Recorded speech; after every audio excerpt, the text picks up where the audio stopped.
Let's talk about status and body language. Sometimes people will contact me and they'll ask if they can train, can you come out to me with at a bar and watch me and you know, give me a critique and that sort of thing. And I won't do it. I won't work with a student unless he does some work with me first. And the most essential element of that is body language. If I haven't spent even just a short period of time working on with a student on body language, I don't want to go out and work with them, because it makes such a dramatic improvement. So why is body language so important for attraction and status? First reason is that it speaks to an older part of the brain. It speaks to the part of the brain where the sex drive is located. For millions of years, before language, you know, language is between 30,000 and 100,000 years old.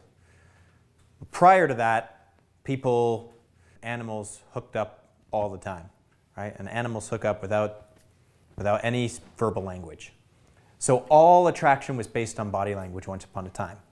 And our brains are still wired to respond very strongly to it. Okay, the other reason why it's so important for attraction is that it's harder to fake. Right? If we just use the words, then you know, we can say whatever we want and everyone would believe us, and it'd be pretty easy to, you know, attract whoever you want. But it doesn't work that way. We need what scientists call honest signals. We need honest signals to tell if the person that we're interested in mating with really has the qualities that we're looking for. Is this really someone who's high status? When you're looking at a woman, you know, is she really young and fertile and healthy? And you can tell by the shape of her body, softness of her skin, hair, teeth, eyes. Those things don't lie, right? It's the same thing when it comes to status. So body language is a big part of it. Everything that we do, when there's another person around, everything communicates something, right? We're communication machines. The way we sit, the way we stand, the way we use our hands, the little muscles on our face, the way that they're balanced and contracted and released. They all communicate something, the tone of our voice.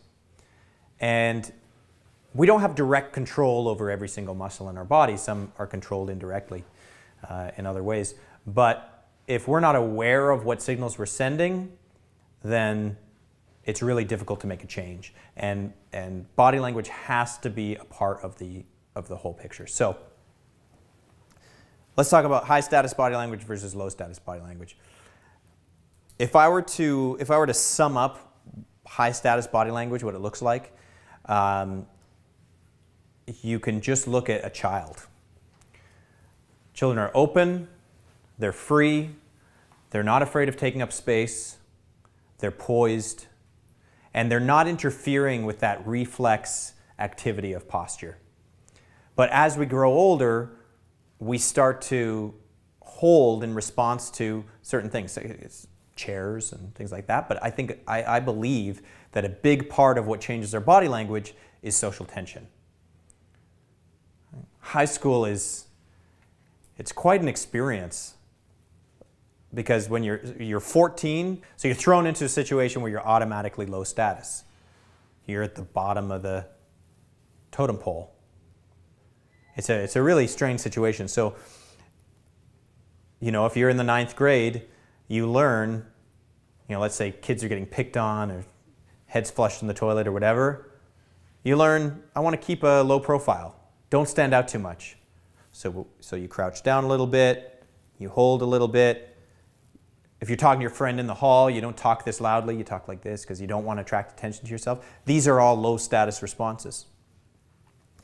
Now time goes on, 5 years, 10 years later, and it's not in your mind, you're not thinking, I don't want to attract attention to myself, but that habit is still there. So we need to learn to let go of those habits. And it's not just a habit of tension, of physical holding, it's a habit of intention. You're still intending to keep a low profile. You're still intending, I'm not saying you in particular, but with these habits, they're evidence that we're still holding on to some aspect of not taking up our space in the world, protecting ourselves. So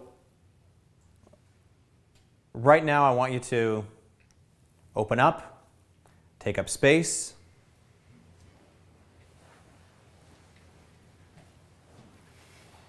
and be still. Good. And then one more thing, I want you to take the fingers of your hand, massage your cheeks a little bit, and let your face go serious a little bit. We have to learn to, we have to take ourselves seriously before we can use high status humor. That's one of the things about low status humor. People that use low status humor, they can't take themselves seriously. They're stuck in that mode of having to joke, and it's a way of hiding. It's a defense mechanism. It's a mask that they put on to keep from revealing themselves. So we need to be able to drop it and not use high. We need to be able to not be humorous some of the time for that high status humor to be really impactful. And when I talk about releasing the muscles of your face, it's to say, okay, release the muscles of your face. But there's more to it than that. I say there's intention. The intention of, you know, if you have the intention to keep the peace or to look non-threatening, that was a big one for me. I have a, you know, severe eyebrow, nose, sunken eyes combination. And so if I was in even a remotely kind of tired or bad mood, people would tell me I looked pissed off all the time. And I didn't want to look pissed off. So I would consciously show people how open and friendly I am. Right? Time went on and I was like this all the time. This is who I was. And it wasn't just a matter of releasing those muscles in my face. It was a matter of releasing that need for people to see me a certain way. In other words, being okay with them thinking that maybe I'm not nice. You know, you have a question. If you could make sure you speak up. Sure. So it's something that I've been trying to work on, is releasing the tension.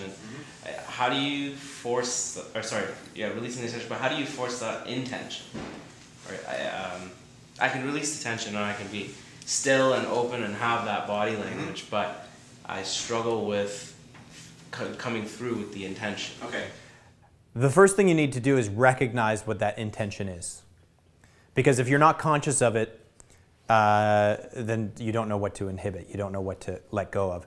So what is it about yourself that you're trying to portray that, and I can see it now as you're talking, you're kind of smiling a little bit, and it's a little bit, you know, as a learning moment, teaching moment, it's a little bit of not taking yourself that seriously. And when you don't take yourself seriously, you feel like you can't be criticized the same way. Do you know what I mean? Well, I'm not being serious anyway, so you're not as vulnerable. Yeah. Yeah. I could be wrong, but that's what's communicated. So you need to recognize in yourself, you know, I do this, here's an example that I'll do sometimes with students, is I'll have you, you know, lean way forward onto your toes, and then I'll say, you know, release your calves, right? So you're way forward on your toes, and you try and release your calves, and if you release your calves, you fall over. And so when we're like this, we think, well, I can't release my calves.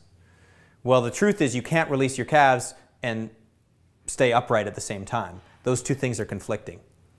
We have to recognize, okay, if I'm going to release my calves, I have to let go of that intention of staying upright and allow myself to fall. But that intention of not falling is so deeply ingrained in there that we don't want to fall, we don't want to hurt ourselves. It's a ancient mechanism that we don't recognize it. But all you need to do is recognize it. What is it about myself that I want people to see that's causing me to do that? And am I willing for them to see me differently? Am I willing for them to, what if people thought you were overly serious? Are you willing to take that risk?